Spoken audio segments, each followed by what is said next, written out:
Students welcome to my YouTube channel study with Varsha पिला माने आज हम पढ़ा क्लास 2 रो आ गोटे नुआ विषय आम स्टार्ट करवा विषयटर ना रही सजाड़ी हेबा आमे ठीक अच्छे तेरे विषयटी भल भाव पढ़ा बुझा और जाना विषयटर कौन रही तेरे चलतु विषयटी स्टार्ट करवा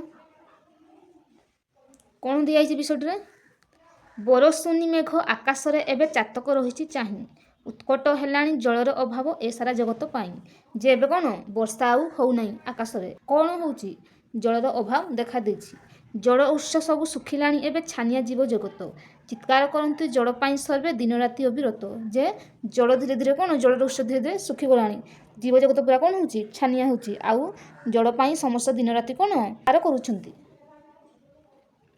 उत्पन्न हेउनी पूर्वपरि शस्य बादल हेउनी पानी आकाश दिशुनी निर्मल आउ धूली धुआं जमी गला ठीक अच्छे आउ पूर्वपरि शस्य हेउना आकाश कौन दिशुना आउ निर्मल सुंदर सब कौन धूली धुआं परी जमी गला खरा हेउछि टाण जे बहुत गरम हुएनी सही चंद्र तारा एवं मलिन दिशंती बदली जाउछि मोही एबे कौन होउछि पूरा खरा होउछि जरे पूरा गरम आम सही होउना एबे तारा सूर्यचंद्र पूरा कौन होइजंती मलिन दिशिकिना बदली जाइछंती समय आसी सजाड़ी हेबाकु सचेतन हेबा आमे जतन करूणी लगाइले गछ बंची जीवा धरा आमे एबे हमर कौन समय आसी जोटा कि आमे सजाड़ी हेकी रहिबा आउ सचेतन हेबा कारण आम जदि गछ लगाइबा ताहले वर्षा हेबो आउ गछ लगाइले आमे कौन धीरे धीरे आमर धरणी हसिबो हैला बंची जीवा आमे समस्त ए जगत रे ए विषय कहा जायछि तो जीवा प्रश्नोत्तर कोन दियाछि जानिबा आस कथाबार्ता हेबा प्रश्न कोन दियाछि क नंबर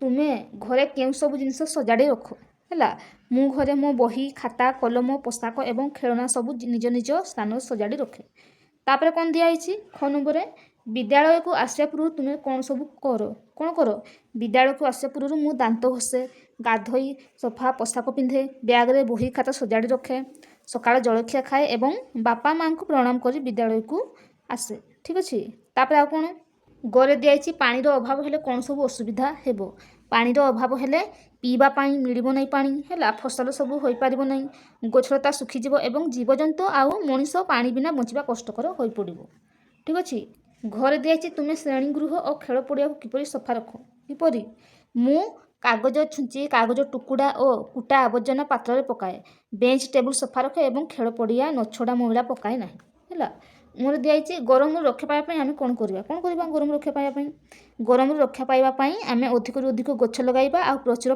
पानी पीवा गछ छाई रहिबा एवं परिवेश सुस्थ रखिबा ठीक अच्छे तापर 2 नंबर कौन दिखाई देखी देखी लेख पे देखी देखी लिख तो दिखाई एपटे तो दिखाई ठीक अच्छे देखी देखी लिख 3 नंबर कौन दिखाई आस पढ़ा उत्कल मातार आमे संतान भल काम कर रखा तार कौन मान 4 नंबर कौन दिखाई आमर तो आ तो अक्षर जोड़ शब्द गढ़ जमी आम कहले जे उत्पल उत्पल लिखा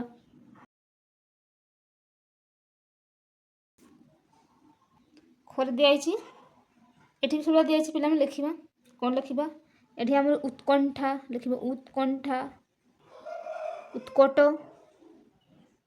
सब लिख ठीक अच्छे तब जी नेक्स्ट क्वेश्चन कौन दिखाई देखा 5 नंबर दिखाई क स्तंभ गछ लगार क्रम ख स्तंभ दिखाई ताको आम जोड़ा है तो कौन दिखाई गोटे फूल कुंड नेब है कौन करवा गोटे फूल कुंड नेबा कौटी चित्र आमर ये देखिए चित्र 3 रे महिला जनक है पुओ को चित्र दूसरी ये कुंडरे किसी गुंड माटी नेबा ये है तब दिखाई गोटे मंजी नेब कौटी ये मंजी नेब तापर माटी कुंडरे मंजी टी कौन करवा पोतीबा ये गचर पानी देवा तार जत्न रखा ये सब गार टाण ठीक अच्छे तापर आम जा नेक्स्ट क्वेश्चन 6 नंबर दिखाई कविता पढ़ी उत्तर लेख करे कौन दिखाई मेघ को किए चाह रही किए पक्षी मैंने तो लिख कौन जे मेघ को चातक पक्षी मैंने चाह रही तापर खरे कौन दिखाई जीवजगत छानिया हेलानी बोली कहीं कहीं जलर अभाव आ उत्कट संकट देखा देइथिबारु जीवजगत छानिया हेला बोली कौन कह जाए ग नंबर दिखाई परिवेश को सुंदर करने तुम्हें कर ठीक अच्छे परिवेश को सुंदर करने आम सजग हो जत्न सह गछ लगाइबा और परिवेश को सफा सुतरा रखा तापर घ नंबर दिखाई नदी और पोखरी जल दूषित हेले आमर कौन असुविधा हेबो नदी और पोखरी दूषित हेबो ताहले पीवा पाई विशुद्ध जल मिलिबो नाही एवं କ'ଣ ବିଭିନ୍ନ ରୋଗ ବ୍ୟାପିବ ଆଉ ଜଳର ଜୀବମାନ କ'ଣ ମୃତ୍ୟୁବରଣ କରିବେ। ତାପରେ 9 ନମ୍ବର ଦିଆଯାଇଛି ଆଜିକାଲି ଭଲ ଫସଲ ଉତ୍ପାଦନ ହେଉନାହିଁ କାହିଁକି? କାହିଁକି? ଆକାଶରୁ ବାଦଲ ପାଣି ହେଉନଥିବାରୁ, ବର୍ଷା ଅଭାବରୁ ଏବଂ ଜମି ଶୁଖି ଧୂଳି ଧୂଆଁ ହୋଇଯାଇଥିବାରୁ ଆଜିକାଲି ଆଉ ଭଲ ଫସଲ ଉତ୍ପାଦନ ମଧ୍ୟ ହେଉନାହିଁ। ତାପରେ 7 ନମ୍ବର ଦିଆଯାଇଛି ମାଛ ଭିତରେ ଥିବା ଅକ୍ଷରକୁ ନେଇ ଶବ୍ଦ ଗଢ଼ ଓ ମାଛ ଲାଞ୍ଜରେ ଲେଖ। ଏଇଠି ଦିଆଯାଇଛି ତାର ଅକ୍ଷର ଗୁଡ଼ା ତା ଶବ୍ଦ ନେଇ ଲେଖିବା। ଯେମିତି କ'ଣ ଦିଆଯାଇଛି ଉତ୍ସାହ, ଆଉ କ'ଣ ଉତ୍ପନ୍ନ, ଉତ୍କଳ ହେଲା, ଉତ୍ପ। 8 ନମ୍ବର ଦିଆଯାଇଛି ପଢ଼ ଓ ଲେଖ। ଠିକ୍ ଅଛି, ପଢ଼ିବା ଏବଂ ତାକୁ କ'ଣ ଲେଖିବା। ଯେମିତି ଉତ୍କଟ ଲେଖିବା ତାକୁ କ'ଣ ଉତ୍କଟ। ତାପରେ କ'ଣ ଦିଆଯାଇଛି ଉତ୍କଳ ଲେଖିବା ଉତ୍କଳ। ଯିବା ତାପରେ ନେକ୍ସଟ କ୍ୱେଶ୍ଚନ କ'ଣ ଦିଆଯାଇଛି ଦେଖିବା। ତାପରେ 10 ନମ୍ବର କ'ଣ ଦିଆଯାଇଛି ଟିକେ ଦେଖିବା। ଚିତ୍ର ଦେଖ ଓ ଲେଖ। କ'ଣ ଦିଆଯାଇଛି ଚିତ୍ର ଦେଖ। ଦେଖୁଛେ ଯେ ଜଣେ ଚାଷୀ ଖରାରେ ବିଲରୁ ପାଣି ମଡ଼ାଉଛି ହେଲା। ଆଉ ପାଣି ଅଭାବ ଯୋଗୁଁ ଚାଷୀକୁ ବହୁତ କଷ୍ଟ କରିବାକୁ ପଡ଼ୁଛି। ଆକାଶରେ ପକ୍ଷୀମାନେ ଉଡ଼ୁଛନ୍ତି, ଗଛ ଗୁଡ଼ିକ ସବୁ ଶୁଖିଯାଇଛି, ଏଗୁଡ଼ା ସବୁ ଦେଖୁଛ। କ'ଣ ଦିଆଯାଇଛି 11 ନମ୍ବର କୋଠରୀରେ ଥିବା ଚିତ୍ର ଦେଖି କେଉଁ କାମଟି କରିବ ତା ନିକଟ ଠିକ୍ ଚିହ୍ନ ଦେବା ଏବଂ କେଉଁ କାମ କରିବାନି ତା ପାଖରେ କ'ଣ ଭୁଲ ଚିହ୍ନ ଦେବା। ତ ଦିଆଯାଇଛି ଏ ପାଖରେ ଦେଖୁଛ ତୁମେମାନେ ହେଲା।